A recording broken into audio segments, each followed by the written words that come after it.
Secretary Rubio, thank you so much for sitting down with me. It's a critical moment for the nation, the world, and at this historic NATO summit. No, thanks for doing this. I know you have a very busy day ahead, so I'm going to dive right into it. I want to start with some of the reports overnight. CNN and the New York Times are reporting that early intel suggests Iranian nuclear facilities were not completely destroyed, and the Times is reporting that the nuclear program was only set back a matter of months. Now, look, I know it's obviously quite early. The president is vehemently denying the veracity of these reports, but can you give us, now that we've had a little bit of distance, the latest battle damage assessment? Well, I can't talk to you about intelligence. I can also tell you that intelligence leaks are one of the most frustrating things anywhere, not just because you got somebody who has access to this putting stuff out there, but because it's so often mischaracterized.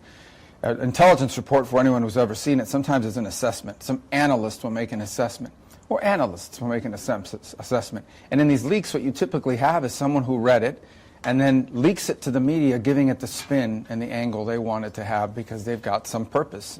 Embarrass the administration, they were against the action, whatever it may be. Let me tell you this. The Iranian program, the nuclear program today, looks nothing like it did just a week ago. The program today has been set behind significantly from where it was a week ago. It is in far worse shape today than it was a week ago because of U.S. actions and because some of the actions the Israelis took. So the bottom line is they are much further away from a nuclear weapon today than they were before the president took this bold action. That's the most important thing to understand. Significant, very significant, substantial damage was done to a variety of different components, and we're just learning more about it. Understand that most of the damage that occurred here in Fordo occurred deep underground. That's why we use penetrator weaponry to do that. So that's why I hate commenting on these stories, because often the first story is wrong and the person putting it out there has an agenda.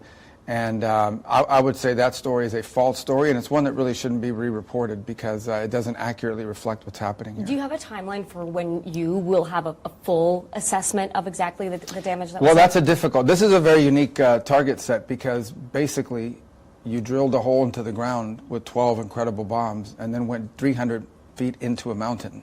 So I don't think we're going to be sending anyone down the hole anytime soon into those mountains. So suffice it to say that we are very confident. And by the way, it's not just me saying this. The director of the IAEA, this is the line he used the other day. He said, the Iran nuclear program looks, there was before the attack and after the attack, and they're dramatically different things. That's his line, and he's an expert at this, not mine. So, but the most important thing here at the end of the day is they have less capacity today than they did just a week ago to rapidly produce a nuclear weapon behind the world's back and threaten the world. And the president deserves a tremendous amount of credit for taking this bold stand. And these pilots did something extraordinary. They flew halfway across the world and dropped 12 munition bombs perfectly down a ventilation shaft and did the world a great favor. These pilots did an incredible job. I mean, I'm blown away by it. Science fiction stuff. I mean, you don't believe really it's possible, remarkable. but what they did was remarkable. I mean, look, you know as well as anyone that you have a base that is extremely skeptical of foreign entanglements based on classified information that can't be shared with the public. They've lived through the government saying, trust us, and then that not going so well. And it's a reason many of them voted for President Trump as a rejection of the Bush-era foreign policy. Can you speak in more detail to those voters about why you are so confident that this significant damage has been done here, especially since we're seeing some of these contradictory reports? Some of it is on open source because of Maxar and other technologies that are showing you the pictures. So in Esfahan, there was this conversion site, which is how you turn this metal into something that's useful.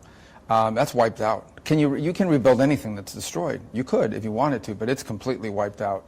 And so they can't do that today. Beyond that, all of the support structures around it as well. In Natanz, which is also an underground facility, that had already been destroyed. Basically, the Israelis have put a lot of damage on it. And then the United States went in with 2 additional heavy munitions that penetrated into the ground and did more damage. So it was already in bad shape and unusable, and now it's worse off. The hard one, the one that was really difficult, is Fordo, because it's buried underneath a mountain at about 200 to 300 meters underground, and meters or feet, I forget, 300 underground. It was deep. And there's no doubt in our minds it's very significant, substantial, lasting damage was done to their program. We will learn more and more about it, but the baseline is real damage was done. Of that, we're very confident. We dropped 12 of these things into these holes. I mean, it's not like we just did a couple and see how it went. Does this mean the job is done and you can rule out the possibility of near-term future strikes? Well, that was never the goal here. The goal the president set out was 3 nuclear sites. He targeted them. He says, I want a one-off campaign in which we go in, wipe out hit 3 nuclear sites, hit them hard, and get out without any loss of life. And the mission was achieved, and without any escalation. And the mission was achieved. The truth of the matter is that happened on Saturday night. By Monday night, we had a ceasefire, so 48 hours later. So not only did this bold move by the president, and he deserves a tremendous amount of credit for taking this bold move, not only did this bold move have impact, but I actually think it helped end the conflict. That it allowed Israel to say, okay, now the objectives that we wanted to see out of this operation have been achieved. And I think the president deserves a lot of credit. He had a defined mission. Said, this is what we're going to do. We're hitting 3 targets. We're not hitting regime people. We're not trying to overthrow the government. We're not looking to invade. We're going to hit. Our problem with Iran is with the nuclear program. We're going to hit the 3 sites that we've been negotiating over, and then we're going to move off the mark. And so that's to what we the did. Americans that are concerned about where this is going, can you give them some assurance that this is it, that we're not going into a war with Iran? No, the president's made clear he doesn't want a war with Iran. He's not looking for a war with Iran. In fact, he's still looking for a deal. Well, not wanting a war and getting entangled in one or two Well, look what different happened. things, right? I mean, we basically flew, like I said, halfway across the world, dropped these weapons on 3 key sites, pulled away, and we were done. It showed tremendous amount of strategic patience by the president to do that. He clearly defined the goal. He delivered on it in the limited way that he had defined it, and then we moved on. We didn't look to escalate. In fact, we looked to de-escalate. You saw they did an attack on one of our bases after warning us that they were going to do it. Nothing happened. President didn't respond. A few hours later, we have a ceasefire, and the war is over. Now, the ongoing problems with Iran remain. It's the regime. If the regime wants a civil nuclear program, we can negotiate that with them. If what they want is a nuclear weapon, that's not going to happen. And I think the president has proven that he's willing to act when he says he's going to do something. Regime change. Okay, some people in your party really want it. Some people really don't want it. The president has posted about it, causing a little bit of confusion about where he's at on this. So where is the president at? Where is the administration at on regime change? There should be no confusion about what the president said. What the president said is, if the regime in Iran wants to keep spending money on terrorism, keep spending money on trying to get nuclear weapons, keep spending money on rockets to attack Israel, and not develop their economy or help their people, maybe there will be regime change because the people of Iran are going to get sick of them. It'll come from within, though. Yeah. That's not something that the U.S. it's not on the table for the U.S. to get involved in that. No, listen, the world is filled with regimes I don't like and the president doesn't like, and a lot of us wish didn't exist. The United States' job is not to go around and set up governments for every country. The United States' job is to protect our national security. Our national security issue with Iran is with a clerical regime that wants nuclear weapons so they can threaten us, threaten Israel today, threaten us tomorrow, and the president's made clear that's not going to happen. That's what he's focused on. I think what he was commenting, which is exactly right, is, look, if your country continues to fall behind economically because you're living under sanctions, because you insist on sponsoring terrorist organizations around the world and spending all your money on Hamas and Hezbollah instead of on your own people, yeah, maybe there will be regime change, but it's because the people of Iran will do it. But that's not our plan. It's never been our plan. He's never once talked about that being our plan. The plan here was very simple. Hit the 3 sites, the 3 nuclear sites, and get out. And he did it. No loss of American life. We lost, tragically, more Americans died evacuating from Afghanistan than were killed in this operation, because the number in this operation were 0. Let's talk about the ceasefire. As of now, while we're talking, this situation is so fast-moving. It seems to be holding after some scolding from President Trump for some bad behavior on both sides. But what exactly are the terms, and what incentivizes both sides to stick to it, particularly Iran? Well, the terms are very simple, and that is that Israel said that they had finished their mission. From the very beginning, the Israelis had a defined list of things they wanted to achieve. And once they were done with those things, militarily, they were done. They had achieved those things. They had achieved those things by Sunday night, Monday morning, and they let us know that after their current operation that was ongoing, they did not intend to conduct any further operations unless they were attacked by Iran. And it was at that point, when the administration messaged that through intermediaries, the Qataris and others, that the Israelis had informed us that the current operation was their last operation unless they were attacked. And so the message was simple. If once they leave, I don't remember the time, it was maybe 3 a.m. Jerusalem time, once that was done, if Iran didn't hit back, Israel wouldn't hit back, and the war was over. That message was passed. Anytime you do these ceasefires, because we lived this experience, for example, with India and Pakistan, there's always a few skirmishes. Maybe someone's clock was set wrong, and so they missed the time. In this particular case, unfortunately, tragically, in those final hours, there was an attack that killed people in Israel, so that really stirred things up. It hit an apartment building and literally murdered people living there. And then there was the stray rocket that was launched. We say stray because it was a one-off, it wasn't part of a wave, and the Israelis were going to respond to that. And the president gets on the phone and tells them, don't do this. If you do this, it's going to restart the thing all over again. And the Israelis turned around and came home, and so now that's the understanding. He was frustrated. He dropped an F-bomb. I haven't heard that from him in public before. Well, whatever it takes. But the point is that, and look, and it was the right move on his part. Only he's the only person in the world that could have gotten those planes to turn around. And it was not an easy decision for the Israelis, because they just had, I think at the time, the death was up to 5 people in this building. Beautiful people, beautiful family, young people that had been killed in that strike. So it was tough. But Israel had extraordinary success. I mean, they literally wiped out the upper tiers of their leadership. Their air defenses are gone. Iran can't defend their own airspace. So Israel was done because they had achieved their objectives. Speaking of something no one has done, a lot of presidents have wanted NATO members to spend more on defense. The big headline coming out of this summit is that the NATO countries have agreed to raise their defense spending to 5% of their GDP. You know, the president has had a tenuous relationship with NATO, with the EU as well. What do you think this new commitment from NATO will do to the relationship? What kind of impact will it have? Will it strengthen? It should strengthen it. I mean, I would call this the Trump summit, because this really tracks back, I believe, to 2018 in the first administration. You've got his branding knack now. Well, I do. Okay. Well, yeah, I guess it gets catchy, because the reason why is because in 2018, I believe it was at his first summit, maybe it was 2017, but a while back, in his first administration, he challenged NATO. He had a chart, and he brought out and he said, look at these countries, do a 0.9% of your spending on GDP. He embarrassed a bunch of countries. And it set in motion a series of events that pressured our European partners to spend more on defense. I get it. They've got these vast social safety network programs that they provide, and so every dollar you spend on military is money you're taking away from education, healthcare, all the stuff that people have come to benefit from in your government. And so these are tough decisions. But look where we are just a few years later. The combination of pressure from President Trump in his first administration, and then a full invasion and war in Europe by Vladimir Putin, has led now to virtually every country in every single partner in the NATO alliance pledging to get to that 5% mark, with the exception, unfortunately, of Spain, which has... What are you going to do about that? Well, it's a problem. I mean, it's a big problem. They claim they can do it for less, but Spain right now has deep internal political challenges. They have a left-of-center government that basically wants to spend very little to anything on military. And they've been recalcitrant. I think that's one of the topics the leaders are going to have to confront today. It's unfortunate. Spain is a country with capability. And is a contributor. I mean, they send troops, they're training troops, and they can do certain things. We have a presence there on the ground. But I don't think that the agreement that Spain has reached is sustainable, and frankly, it puts them in a very tough spot with regards to their other allies and partners. So NATO, I think, has the chance to be, if everybody lives up to their commitment, it's going to be a much stronger alliance with more capable partners, and frankly, allow the United States to still be a vibrant, strong member of it, the biggest member of it, but also reallocate resources to other parts of the world without taking away from the strength of the alliance. Another big moment today, the president will be meeting with Ukrainian President Zelensky.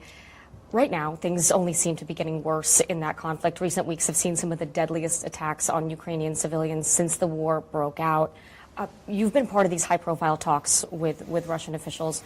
What more at this point is the administration doing to apply more pressure on Russia here? Well, I don't think the term is, a lot of people like to say about pressure on Russia. Our sense of it is that the Russians are going to try to achieve in the battlefield what they've demanded in the negotiating table, which is certain territories at their administrative lines and the like.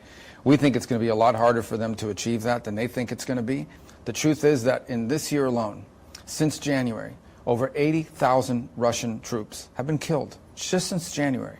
I think you compare that to the Ukrainian numbers are far less, so the death ratio is very bad, but Putin keeps feeding into the war machine. We'd like this conflict to end. It's bloody, it's destructive, it's nonsensical, but nonetheless they have not shown a willingness to move forward. So we're going to continue to engage. The president's going to continue to engage. Look, will he? Because he said before he might walk away. Well, engage in the sense that there's an opportunity for us to make a difference and get them to the table. We're going to take it. He wants to see this war end. A lot of people are saying put on more sanctions. Now, Congress is working on that. You know, Lindsey Graham has a bill and others, and that may happen. You know, we've talked to them about how to frame it, how to structure it, because ultimately we think it needs to have enough flexibility for the president to be able to impose sanctions. And we haven't taken off any of the sanctions that we have on. All the Russian sanctions are still in place. I think what everybody has to remember, however, is that the minute we impose sanctions on Russia, if we did what everybody here wants us to do, and that is come in and crush them with more sanctions, we probably lose our ability to talk to them about the ceasefire. And then who's talking to them?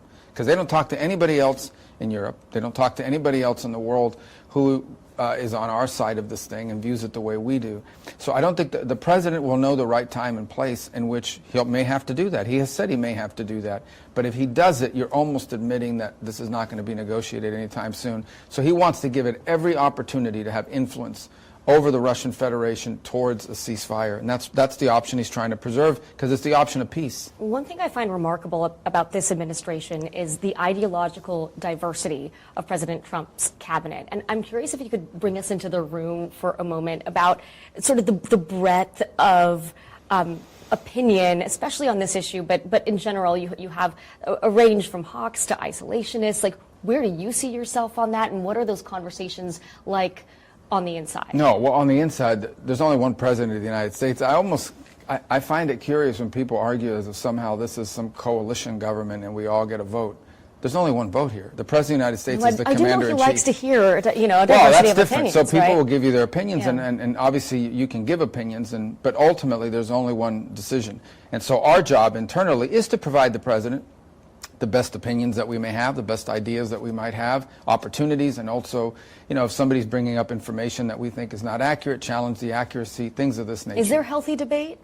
Yeah. One of the great things is that most of the people, at least on the national security front, have known each other for a long time. I've known John Radcliffe for a very long time. I've known the Vice President for a very long time. I've known the Chief of Staff for a very long time. I've known Pete Hegseth before all of this. So we've known each other all, and so we have a very good working relationship. Steve Woodcock is from Miami. I know him very well. He's from New York, but we obviously, everyone from New York is now from Miami. The Miami-New York connection is pretty tight these days. And one of the great people in the world, too. And so I think, but ultimately, once the president makes a decision, his instincts are uncanny. And we have to appreciate that that's one of the things the people of the United States voted for, is a president who has incredible instincts about the right thing to do. And our job is to operationalize that. When he says, this is the direction I want to go, our job is not to spend all day trying to change his mind. Once he's made a decision, our job is to go out and make sure the president's orders are executed on. That's the way administrations work. When administrations fail is when you're filled or surrounded by people who don't agree with you, and so no matter what the president orders, spend their time trying to undermine them. We have a president who's been elected. He's been very clearly, as clear as anyone who's ever been elected, outlined what his views are on everything, including foreign policy. That's what the people of our country voted for. That's how our republic works. And our job is to go out and operationalize, execute on the president's vision based on really uncanny instincts. Well, and I think that's one of the reasons that you have been given quite a lot of roles in this administration. Yeah. Look, no offense to these guys, but I have seen the before and after pictures of Secretary of State Blinken and former NSA Jake Sullivan. They don't look so hot at the end of all of this. And they were each doing one of those jobs. I mean, there are a lot of people that are saying, how on earth are you wearing these two hats? And what are the trade-offs that you have to think about? There really isn't. In many cases, you end up being in the same meetings or in the same places. There's just one less person in there, if you think about it. The two jobs really do overlap in many cases. Obviously, there's the function of running the agency of the Department of State. But what I find myself in many cases doing is when a lot of people would come to Washington, for example, for meetings, and they'd want to meet with a national security advisor and then meet with me as Secretary of State. Now they can do both in one meeting. The same with when we're around the table, for example, in the Situation Room. There was a chair for the National Security Council, one for the State Department. Now they're both there. Are you doing more time at the White House than traveling abroad? Well, when there's a conflict, yeah. Yeah. And so what we've had over the last couple of weeks is we've known that there might be something breaking out in the Middle East, and then we had to manage our role in it. So, yeah, you spend more time there in that regard. But I go to the State Department almost every day because we have a lot of bilateral meetings with foreign ministers that are coming to town, so I go and see them over there. Well, and the but it's pretty NSC has seamless. changed a lot under you, and I think a lot of people know what the Secretary of State role is, but how do you envision, what does the Marco Rubio NSC look like? Well, it's not the Marco Rubio NSC, it's the Donald Trump NSC, and what its job is to coordinate the agencies to execute the president's mission. So it's the conductor of an orchestra. The NSC doesn't play the clarinet or the flute or the violin. Its job as the conductor is to make sure sure that everybody is playing the sheet music based on their instrument. And so you coordinate the different elements of our government depending on the issue, the national security issue. So if it's in this case, what's happening over the last couple of weeks, it's making sure the Department of Defense, the Department of Treasury, the Justice Department, all the different elements of government are represented around the table, and each of them have a piece or something they're supposed to be executing on and are doing their part. But ultimately, the ideas and the execution comes from the individual agencies. The job of the National Security Council is just to coordinate that, to ensure that all of the agencies are working together and doing their part of the broader strategic plan. And and we have a great team at State too, so it kind of works seamlessly. It's worked very well so far, and I think the outcome proves it here with regards to what we've seen with Israel and Iran. And on that metaphor, I'll let you go to your conducting. Thank you so much, Thank you. Secretary. I really appreciate it. Thank you. Thank you.